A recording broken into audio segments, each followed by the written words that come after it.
continue to say it, black men are not in the church. They're not going. Because you know why they're not going? I'm going to tell you why black men aren't in the church. Because when they deal with one of you sisters that go to church, he has to deal with the fact that that pastor is in his bedroom. And in some cases, again, that might be literal. But then also, he's there because what that female is going to do is she's going to use that pastor and what the pastor said. And my pastor said this. And my pastor said a man ought to be doing this. And my pastor, see, your pastor is filling your head with all of this gunk. And you take that to your man, and you know what your man say? To hell with you and that pastor. So now when you come to him and say, well, honey, why don't you go to church with me? He's like, the hell with that guy. Because game recognized game. He knows that guy ain't nothing but a two-bit hustler. He know that guy ain't nothing but running game on a bunch of emotionally damaged, psychologically confused black women. That ain't hard to do. Anybody can do that. Buddy can get up there and do that, deal with these sisters. Are you serious? Okay, so let me get this right. The three fingers pointing back at you would be something we could take to the playground, but gang recognized game, when you're talking about the church, isn't something that should be on the playground. Also, I'm saying that you cannot look at someone else without first looking at yourself, because the people that you are degrading, you happen to be one of those people. So you can't, there's no way to separate the two, game recognized game. And then also when you make the comments that the women are taking to their husband, that sounds personal. That may sound like maybe something someone told you, or maybe something that someone who wasn't as educated in their biblical facts may have said. But I know how to discern. I know for myself how to read and what to take from it. I know the pastor, when he stands up, he's getting his word from God, but basically, he's no different than any other person going to church, except for he has a different position. So, yes, we do all need to educate ourselves biblically and spiritually. We do all need to make sure that we're able to discern. But I don't feel the comments that are given is what all the women in the church, especially all black women, think. I'd like to chime in real quick, if I may. Once again, for those that are tuning in, by all means, I do hear you and see you on the IM in the chat room. Please, if you have a question, call in, area code 646-716-5513, and follow the prompts. And please, by all means, give your views. And I will mention your views that you have given over IM and chat. Dr. Carroll, I'm a person of solutions. Ms. Jo will attest. We get tons of show ideas from people that want us to talk about relationship issues, and I don't like to do it because we like to talk about what Bonquisha and Tyrone is doing. We don't want to talk about what we're doing, and we don't want to have any solutions. So since I'm a person of solutions, my thing is this.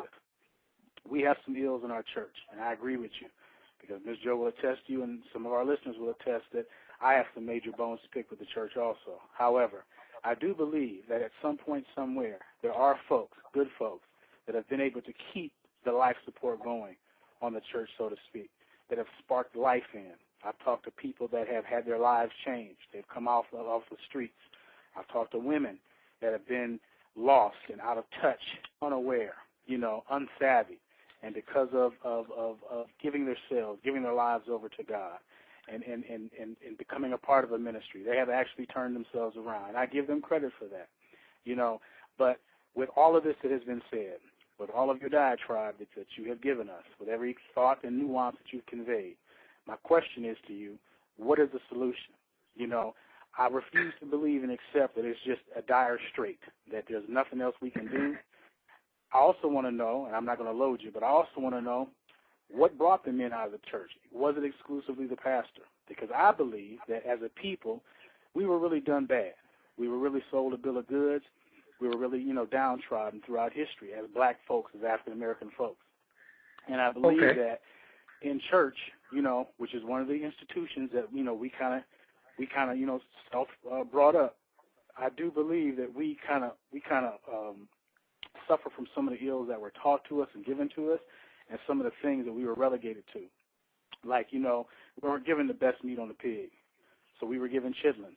So now we make them something that we can eat. I think we have done that a lot of times with some of the things in church. However, I do believe, and as a Christian man, because I believe in the Lord, I love the Lord, and I will continue to do His will. I've been called to the ministry, and I'll go to bat, and I'll go tooth and nail until my grave, acknowledging and believing in Christ Jesus, Lord and Savior.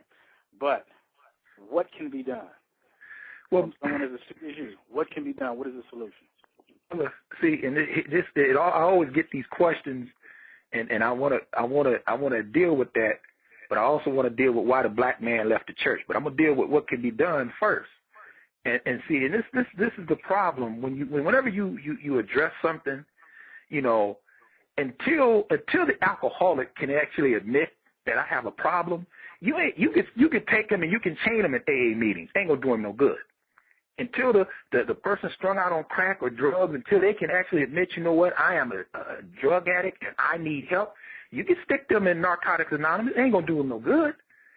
People have to come to terms with the fact that there's a problem. Now, just going to and saying, well, yeah, there's some things wrong with it. No, there ain't no some things wrong with the black church. The black church is dead. It has left its first love. It has turned its back on black people. Black people are like a ship without a rudder or a boat without a rudder, tossed to and fro with every wind of doctrine. This church is dead, man. And that's what we have to come to terms with. Now, does that mean that there's not a powerful God that can resurrect this institution? Yes, there is. But what needs to be done first is there needs to be a purging. And when you got guys in positions of leadership and you have enablers sitting on boards who have allowed this guy to do what he's done, and you have co-conspirators and co-murderers sitting in the pews, i.e. black women, there needs to be a purging, man, before this institution can even come back to even a symbol of what it used to be. The institution is dead. It is not even on the radar when it comes down to black people. You go out up in East Cleveland and talk to some 15-year-old standing out on the corner of East Cleveland with a loaded 45 and a pocket full of crack. He ain't thinking about that black church. What has the black church done for him? And what has the black church done for the communities in which they reside? And this is the reason why Jesus, in that Bible again, when he was healing the people and dealing with their needs, and he looked at how many needs the people had, he turned to his disciples and he said something that was very profound. He looked at his disciples after looking at the conditions of the people. You know what he said? The harvest is plentiful, but the laborers are few. And when you look at the conditions of black people and across the board, be it education, be it socially, be it relationships, be it finding work, be it whatever, the harvest is plentiful, but the laborers, we just don't have them. These guys are out sleeping with other men. They're sleeping with other women. They're out riding around in Cadillacs. They're doing everything but what they say God has called them to do. So for me to come now and sit down to the table with a bunch of people who haven't really come to terms with the fact that this institution is dead, man. It's finished. At this point, it's a flat line. It has no pulse. You can't get nothing out that institution. Now, I know that's going to upset some people, and that comes as a shock to some people, but that's just the reality of it. And you know why I say that? Look at the conditions of the people who attend every Sunday.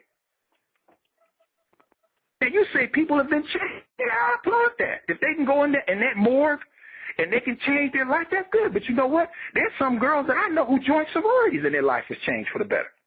There's some women that I know who joined social organizations and their life has changed for the better. There's some girls who hooked up with the Girl Scouts and they changed their life and became devoted and clean. And so, that ain't the barometer of whether or not it has effect or not because people change their life. What the barometer is look at the condition of black people. Dr. I have to support what I'm saying by saying that, a sorority or social club isn't designed to change people's spiritual life. A ministry, i.e. a church, was. Now, that's not the exclusive thing it does. That's not the only thing it does. There are some other things it does. But there are some people that I know that have given their life over to God, that have changed themselves, changed their lives, have joined the church and become productive in that particular ministry. And there have been some good ministries that have been out there. So I can't throw all of them away just because a few, if not a significant number, are doing it. Now, when you mention the purging, what is this purging process that you talk about? Hold on. How do we purge? Before I deal with that, let me deal with this. You want to talk about spirituality?